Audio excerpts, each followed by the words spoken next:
upon us, and we are going to start with our week 8 picks with this upcoming Thursday night matchup with the Ravens and the Buccaneers. And as you can see, I've already picked my matchups for this one, and I'm going to take the Ravens in this one. I don't like the Tampa Bay Buccaneers right now. They are struggling, and Tom Brady, I thought I saw something. He was at under 500 for the first time in his career since 2002 or something like that. And I think the Ravens will continue to hand the Bucs losses. The Buccaneers will continue to lose unless the Ravens choke in the second half. I think right now I'm riding very high on the Ravens, and I think right now, I don't know. I don't think I'd be insanely shocked to see Tampa Bay win, but if they blew out the Ravens, I think I'd be shocked with that. But I think the Ravens with their rushing attack are going to be good. Andrews will have a bounce back game, and I like the Ravens in this one. And then we'll transition to the London game with the Broncos and the Jaguars, and I actually took the Broncos here. I'm not insanely high on either of these teams, but I like Denver's defense just a little bit more. I heard something like Russell Wilson was doing high knees for half the flight to London or whatever. But that's besides the point. I think the defense will be able to get the better of the Jaguars, except for Christian Kirk, because I kind of need him to have a good week in fantasy. And I think Denver's offense will be enough. It'll probably be the best it's been since week 4. And that's not saying a whole lot.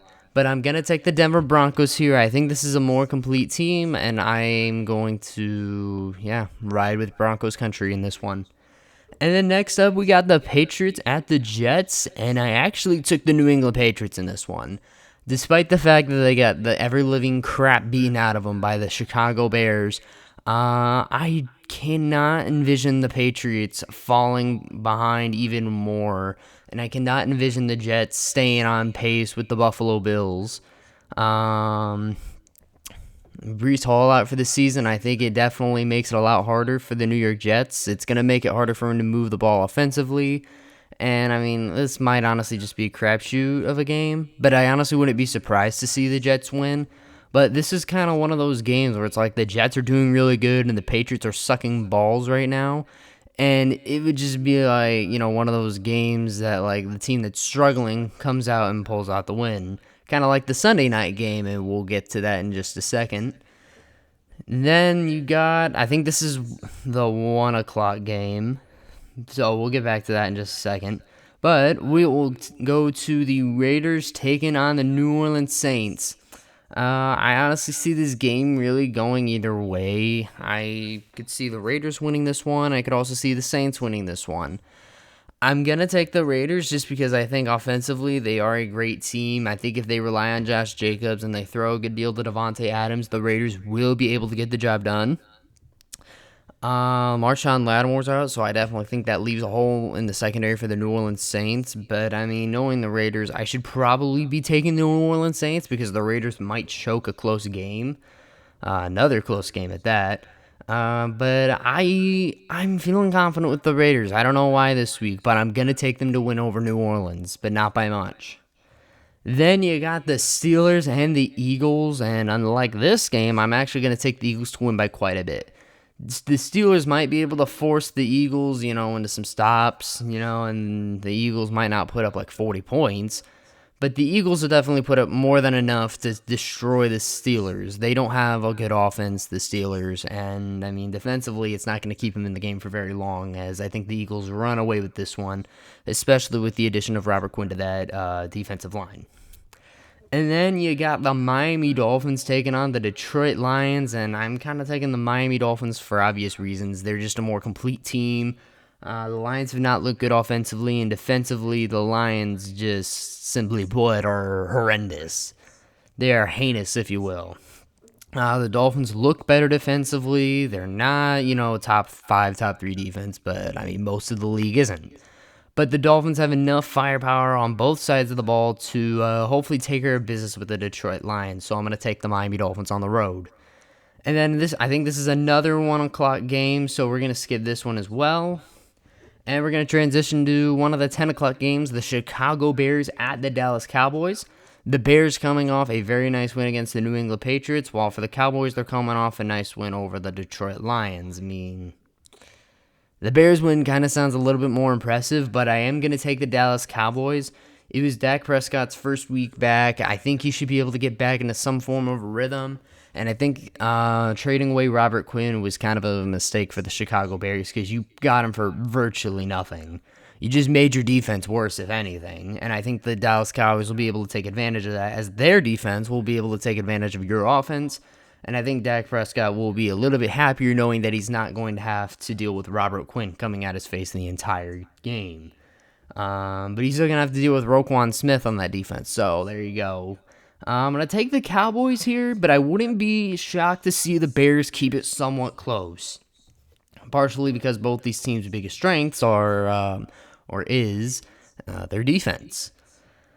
And then next up, we've got the Arizona Cardinals and the Minnesota Vikings. And I'm going to take the Vikings in this one. I think offensively, they are going to be able to take care of the Cardinals.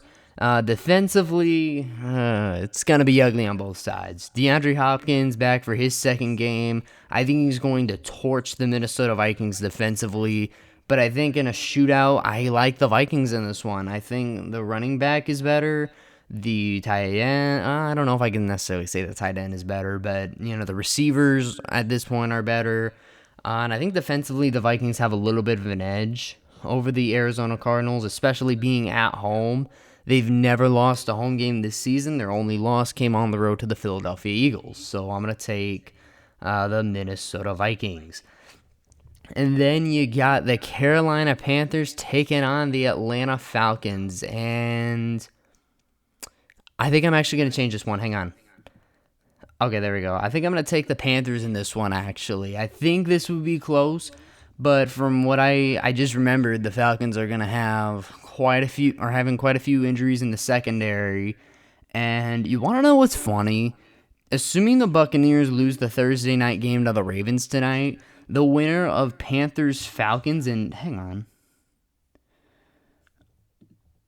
Let me play out a scenario where no. Okay, I wanted to test something out. I wanted to see what would happen if the Buccaneers lost, the Saints won, and the Falcons won. Really wouldn't matter because the Saints couldn't be first. So funny, if the Buccaneers lose this game, the winner of Panthers-Falcons will take over control in that division. Kind of seemed far-fetched at the beginning of the year, but now it's not so crazy. I'm going to take the Panthers in this one. It's going to be a close game. It's crazy. We could potentially have every single team at 3-5. But in the scenario that I would have if I picked the Saints, the Panthers would be leading the division. I think defensively, the Panthers will be able to hold down the Falcons, and I think without the corners, it's going to be very rough on the Atlanta Falcons. So I'm going to take the Panthers, but I'm not going to take them to win by much. We'll finish with these games, and then we'll jump to Titans-Texans, and then Commanders-Colts. So I actually took the Seahawks in this one, despite DK Metcalf being out, and the Giants being 6-1. I don't know why. I just feel like this is a game the Giants would lose. Going in on the road to Seattle, I mean, both these teams are playing surprisingly well. I mean, going into this week, the Seahawks being 4-3, Giants being 6-1. Honestly, I would not be shocked at all to see the Giants win, and I don't think I'd be embarrassed to be taking the Seahawks here at this point, in this moment in time, at this point in the season. It's a home game. I think offensively they don't look that bad, and defensively this is a sneaky good team. Again, I think despite not having DK Metcalf, this team is still going to be able to put up points, and they will narrowly beat the New York Giants. Narrowly. And then you got the San Francisco 49ers taking on the LA Rams. And the 49ers just seem to have the Rams' number in the regular season. They're the Rams' daddy, if you will. And I think the 49ers will be able to take care of the Rams. Defensively, the Niners are really good, and the Rams are good defensively too. But I think offensively, the addition of CMC, I mean, they didn't need CMC, but that just takes them over the top, and I think they will be able to beat down the Rams in LA, who have struggled. And I've already lost, 2, 3 home games? They lost 2 home games this season, if I'm not mistaken. They lost to both the Bills and the Cowboys, and I think this will be loss number 3 for them. And then we will go to the Titans-Texans game. And I'm going to take the Titans because I don't think it should really be close. Defensively, the Titans should have almost no problem slowing down Davis Mills' offense. Dameon Pierce, I think, is going to have a good game, and hopefully Cooks will have a good game against the Titans team that gives up a heck of a lot of points to the wide receiver position. My league, the Titans give up the second most fantasy points to wide receivers, so I'm hoping Brandon Cooks has a good game there. But I think outside of that, the Tennessee Titans should be chilling this week. Derrick Henry's going to run all over the Texans, and I think the Titans will be able to manhandle the Texans this week, or at least they should. The Titans, if the Raiders can do it, you guys should be able to do it too. But who knows? This season is just anybody can beat anybody. You know, it seems like every week we just have like a weird, wild outcome. And then next up, we got the Commanders at the Colts. I'm taking the Colts in this one narrowly.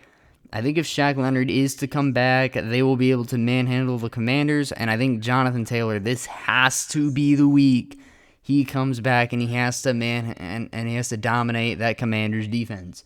I think Jonathan Taylor can, and I think Jonathan Taylor will. He will be able to take down the Commanders this week. Hopefully alleviating some pressure off of Sam Ehlinger, who is starting this week over Matt Ryan, who from what I've been hearing everywhere that he's not going to start for the rest of the season. And we will go into the Sunday night game, which, much like this game, like I said, the team that's struggling could potentially win this game. This is kind of a trap game, in my opinion, for the Buffalo Bills. I don't think this should be close because, for one, the Bills under Sean McDermott have never lost a bye week. 2, they're undefeated at home. 3, they're going in their all-blue jerseys, and they've never lost in those this season. 4, the Packers receivers suck. 5, what was I going to say? The Packers have never won in Buffalo. So I think the Bills should destroy the Packers because the Matt LaFleur apparently doesn't know how to use his running backs, and who are pretty much his star players at this point outside of Aaron Rodgers. But, I mean, he hasn't been good because of his receivers.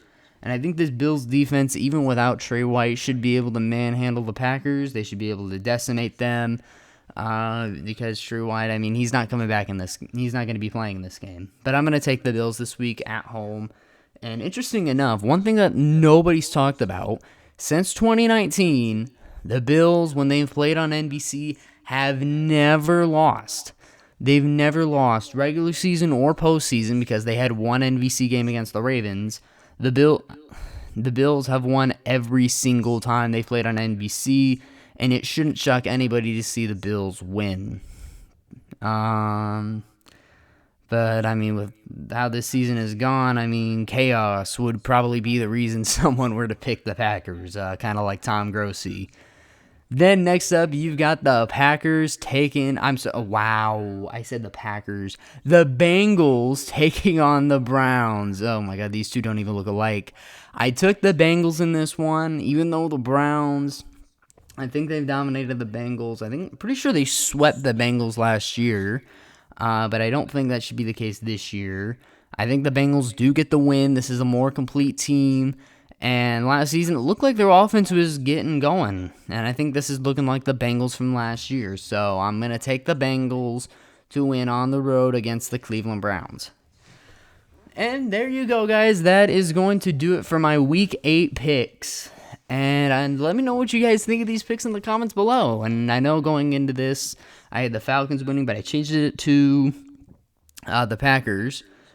Panthers. Jesus Christ, man, I keep saying the Packers. What the heck? But I'm going to take the Panthers over the Falcons in that one. That was the only pick that I changed, I'm pretty sure. But yeah, with that being said, you guys, if you enjoyed this video, be sure to hit that like button down below, subscribe if you're new, and click that notification bell to get all the latest news on all my latest content. And with that being said, I will see you guys on the other side in my Week 8 recap. Peace.